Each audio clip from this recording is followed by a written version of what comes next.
श्री स्वामी समर्थ सगळ्यांना।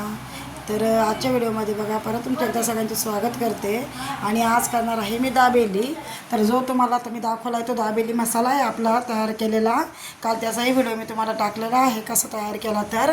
आणि आता दाबेलीसाठी बघा मी 1 वाटी शेंगदाणे भाजून घेतलेत आणि आता काय करायचं, कढईमध्ये तेल टाकून आपल्याला हा मी 2 चमचे दाबेली मसाला टाकला आहे आणि थोडंसं आपल्याला पाणी टाकावं म्हणजे टाकायचं आहे, जेणेकरून जे आता हे मी बटाटे घेतले होते 5 ते 6 पांढरे बटाटे, त्यामध्ये आता हे आपल्याला ते म्हणजे पाणी टाकलं ना तर हे बटाट्याचं पूर्ण त्याच्यामध्ये आपल्याला टाकायचे आहेत किसलेले बटाटे आणि चांगली वाफ देऊन हे आपल्याला एका पसरट ताटामध्ये काढून घ्यायचं आहे।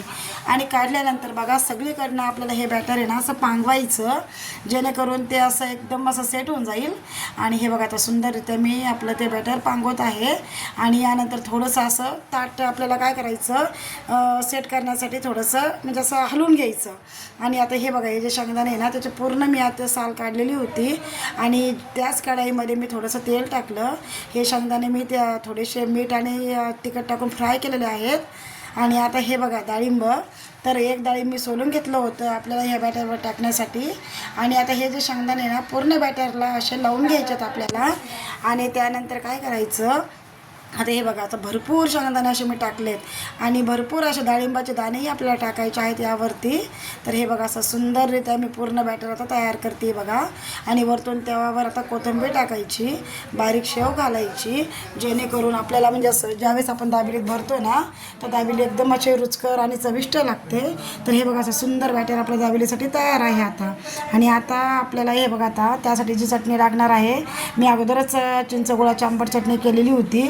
आणि हे जे पुदिना आहे ना, पुदिन्याची चटणी आहे। आता तुम्ही म्हणता पुदिना कुठे आहे, तर ही पुदिना पावडर आता ही काही मी विकत नव्हती आणली, जेणेकरून मी काय केलं होतं 2 कड्या फ्रीजमध्ये वाळवल्या होत्या आणि त्याची मी पावडर करून ठेवली। कारण ना एमर्जन्सीमध्ये कधी पुदिना भेटला नाही ना तर ही पावडरसुद्धा आपल्याला कामं येते। आणि कोथिंबीर लसूण त्याच्यासोबत मी ही पुदिना पावडर घेतली, थोडं साखर वगैरे नेहमीसारखी आपली चटणी तयार केली, खूप सुंदर चटणी तयार झाली। आणि आता हे बघा याच्यामध्ये काय करते मी, आता बटर होते आपले फ्रेश बटर आणले होते मी, तर ताजे बटर आणलेले होते। तर आता काय केलं आहे त्यासाठी शुद्ध आणि गावरान घरचं तूप घेतलं होतं, कोणी बटरही लावतं दाबेलीला। आणि आता बघा पूर्ण असं दाबेली मी भरून टाकली आहे आपलं ते बटाट्याचं बॅटर लावून। आता हे बघा जे आपलं तूप आहे तव्यावर घेतलं आहे मी आणि आता एक एक करून अशी दाबेली आपल्याला पूर्ण अशी भरून घ्यायची आहे। सगळीकडनं मसाला लागला गेलेला आहे, आपण त्याला 2 प्रकारच्या चटण्या लावल्या, हिरवी आणि म्हणजे पुदिन्याची आणि आपली चिंचगुळाची चटणी लावली आहे। आणि वरतून पण मी तूप लावलं आहे, मस्तपैकी आपल्या दाबेल्या भाजता आहे बघा। आता हे बघा असं मस्तपैकी खरपूस अशा भाजून घ्यायच्यात आपल्याला।